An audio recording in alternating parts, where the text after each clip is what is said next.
I want to discuss the problem. It's a big problem with empty apologies. What does that look like? An empty apology usually starts something like this: I am sorry that you are hurt by what I did. End scene, end quote. Roll credits. What does that mean?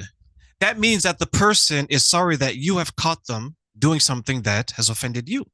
Because if you didn't catch them in it, there would be no apology. If there was no apology, the person wouldn't tell you that they are sorry that you are hurt. Listen to that one more time. I am sorry that you are hurt by what I have done. There's no accountability. What do I mean? The person didn't acknowledge what they did. The person didn't even mention what they did.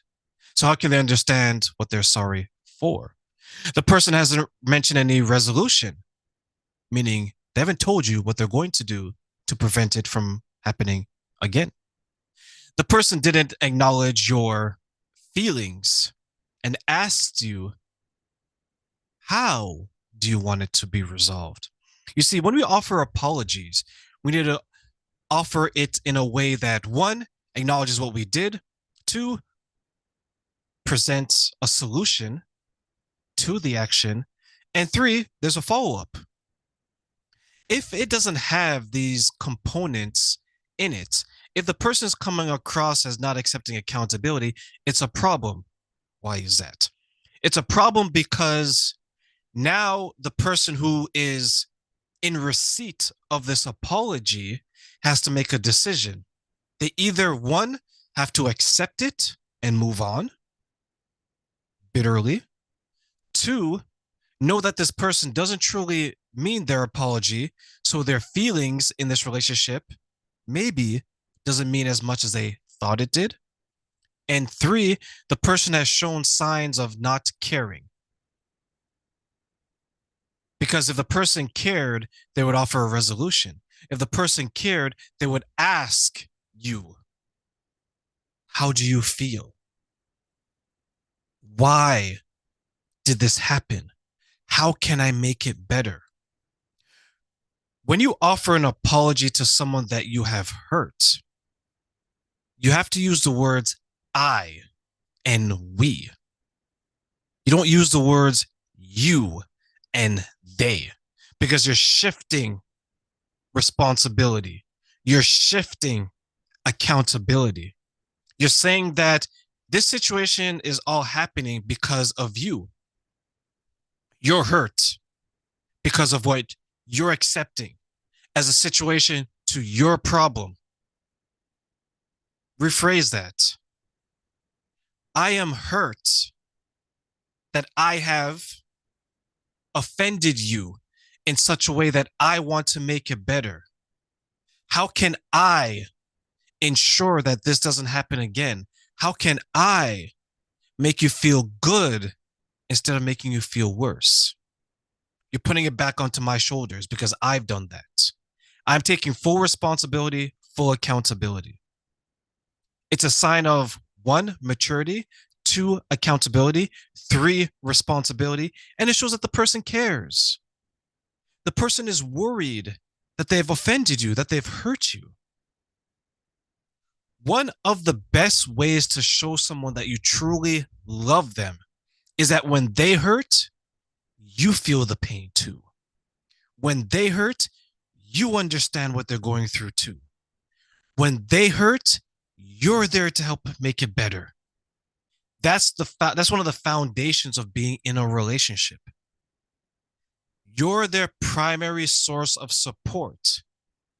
You're their third shoulder when their two shoulders cannot bear the weight of the world anymore, the weight of the pain, the weight of the situation, the weight of their emotions, whether it is in their mind or in reality.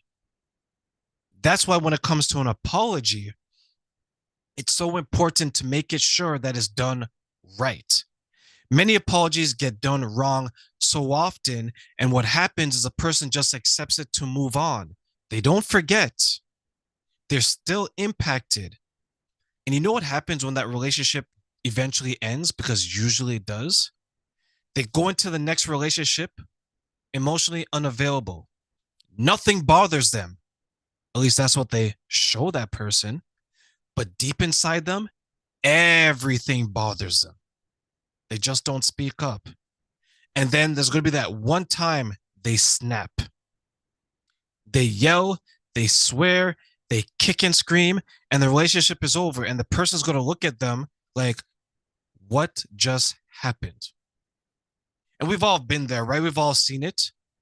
That one fight that leads to a litany of things that has happened. They start naming things back 10 years ago. They mentioned things that back when you were in daycare. I didn't like the way you cried in your crib. It bothered me 20 years later. Everything happens in that one moment.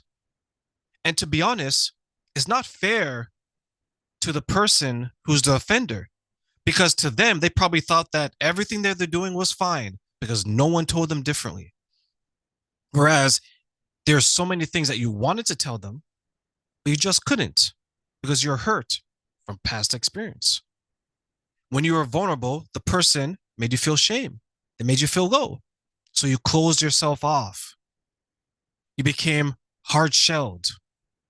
You didn't want to express it anymore. Because when you did express it, the person didn't listen. When you did express it, there was no resolution. When you did express it, the person made you feel worse. So now you said, you know what? I'll fix my own problems. And if I can't fix it, I'll leave. Running away is always easier, especially when the person who you went to initially for help, they ran away themselves. So how can we fix this? We can fix this by first making sure that we understand that every person is different in their own way, and we can't judge our current partner based on our past standards. We can't judge our future partner based off of past standards. But most importantly, before we can even do that, we need to understand why it happened. Could it be that we picked the wrong person knowingly? Could it be that we missed certain clues that showed us that this person is not someone that can support us emotionally? Or worse yet, did we ignore reality and believe that this person could be the person for us because in our mind we convinced ourselves of so? That third one is probably the one that's the most dangerous. So many of us go through our relationships in our mind. This person can be a good person if they did this. This person can be a good person if I help them with that. We need to start judging people based on the behavior they show us. Because remember, always believe them the first time.